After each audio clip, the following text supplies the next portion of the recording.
This is 5 on your side at 5. Focused on you. We start with a live look tonight across the bi-state. Our Weather First team tracking a chance for some pop-up storms this evening with strong winds. Thanks for joining us. I'm Mike Bush. I'm Kelly Jackson. We have a chance for some showers and storms over the next several days. Let's check in with meteorologist Jim Castillo. Welcome back, Jim. Hey, nice to see you both. Yeah, we're watching more showers and storms popping up. Just look at this line developing to the south of St. Louis. This is looking from the central west end southward, and you can see the towering cumulus out there and a line, showers and storms bubbling up to the north. And here's that rain shaft right through this area. So watching it go through places like Arnold and also into northern portions of Jeffco. So we're watching it bubble north. This is again sub-severe, but some of these may contain winds to about 30-40 miles an hour. Little closer look, High Ridge, you're about to get a downpour there, some lightning in that. And again, it'll move into southern portions of St. Louis County and then right across 44 and 270. So we are going to get a little wet tonight as this stuff bubbles northward, but a lot of this bubbles up and bubbles right back down again. So far, no severe weather. There's a marginal risk of seeing one of these with some quarter-size hail or maybe a 60-mile-per-hour wind gust. So far, that's not the case, but I'll come back, give you another update in just a few minutes. And you can always get our Weather First forecast on KSDK.com. For a link, text the word weather to 314-425-5355. Tonight, we're hearing from St. Louis City leaders and police following a violent weekend in the city. More than a dozen people were shot in several different shootings. Some of them were deadly. A man died when he was shot yesterday afternoon at the Crown Food Mart parking lot on North Kings Highway. Another man died yesterday morning after he was shot near 16th and Washington downtown, the Downtown West neighborhood. 6 people were hurt in a shooting outside Playground Bar and Grill in North St. Louis. That's near Kossuth and Prairie, just north of Fairground Park. The shooting happened late last night. 2 victims were found in the bar. 4 others showed up to the hospital. At least 3 are still in critical condition tonight. And at least 3 of those weekend shootings happened in or near downtown St. Louis. Justina Cornell joins us live from downtown with the response to this recent violence. Justina. Well, just last night, a downtown advocacy group sent a news release talking about the concerns they have about crime in the area. They said since last weekend, there have been 6 shootings just in downtown St. Louis. Now, they also talk about the amount of people impacted. At least 10 people were wounded in those shootings and 3 were killed. Citizens for a greater downtown say this is a 5-alarm crisis that demands immediate action and a plan. They say the increased police presence promised for years has been sporadic, particularly during nighttime hours. Today, the St. Louis police chief held a news conference saying crime is down and there is a public safety strategy in place. Now, he admits that the department is low on officers. The goal is to have 1,220. Currently, they have 908 officers. So right now, they have officers working overtime and secondary shifts. There is progress. So I think that's being left out of that. And crime is down, but we have a long way to go. I'm with them. I'm not denying that. It gives me no pleasure to be on TV complaining about all these problems. We want to solve them because, we live here and we want to stay here. Now, with multiple crimes in the region, this is a reminder if you happen to have any information on these shootings to call Crime Stoppers. That number is 1-866-371-TIPS. Reporting live, Justina Cornell, 5 on your side. Just hours ago, a 9-year-old girl killed in Jefferson County was laid to rest. Scarlett Parmalee and her 2-year-old brother Isaac were found dead last week. Their mother, Ashley Parmalee, is charged with their murders. She confessed to police that she shot Scarlett and then drowned Isaac. There was a procession and private visitation and funeral for Scarlett in Festus today. Yesterday, we talked with both of the children's fathers, and they described the two as fun and loving siblings.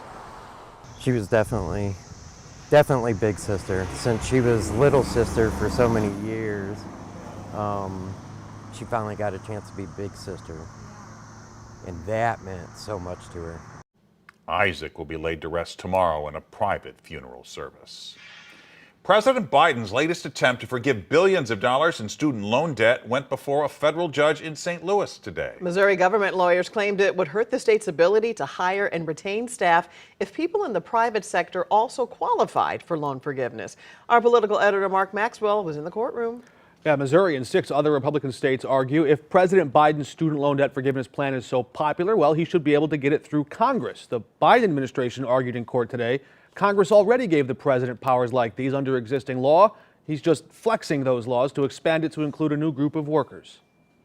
Folks, I will never stop to deliver student debt relief on hardworking Americans. 2 months ago, President Biden took his rebranded student loan debt plan on the campaign trail to the swing state of Wisconsin. We made a commitment to fix our broken student loan system because while a college degree still is a ticket to the middle class, that ticket's becoming much too expensive. It's unpopular. Now Republicans are suing to stop it. A promise that the president can't keep. Former Missouri Attorney General Eric Schmidt's office initially sued President Biden's first attempt, arguing the Missouri Higher Education Loan Authority, or MOHELA, would lose hundreds of millions of dollars in fees and interest from student loan borrowers. The Supreme Court ultimately agreed. This is their plan B. Josh Devine is the Solicitor General who argued the case for Missouri in federal court. It's mass loan cancellation. It's the exact same dollar figure. I mean, it's $500 billion. The last one is the same thing. In the 1940s, the federal government provided tuition for active duty military, then expanded it in the 50s, again in the 90s, and in 2007 expanded to other public service jobs like police, firefighters, and teachers who stayed on the job. Missouri government lawyers argued in federal court Monday morning against expanding benefits like those to include workers in the private sector. Any kind of government employer is relying on public service loan forgiveness. Devine said if the plan were more popular, the president could navigate it through Congress. And this is all going to, from teachers, truckers, and farmers to people who haven't paid off their student loans. And I think a lot of people in Congress think just the magnitude of this is grossly unfair. President Biden feels it's popular enough to help him win his second term. I've been pushing this, and if I'm reelected, I'm going to push it hard. We're going to get it done next time, is I want to make community college tuition free. This wave of debt forgiveness relief is scheduled to begin July 1. The judge today said it could take him a couple of weeks to sort through these arguments and land on a decision whether or not to temporarily block it. Thanks, Mark. Today, library goers in St. Charles County rallied against potential closures. 5 on Your Side's Megan Kernan was there as residents protested a plan to shut down branches.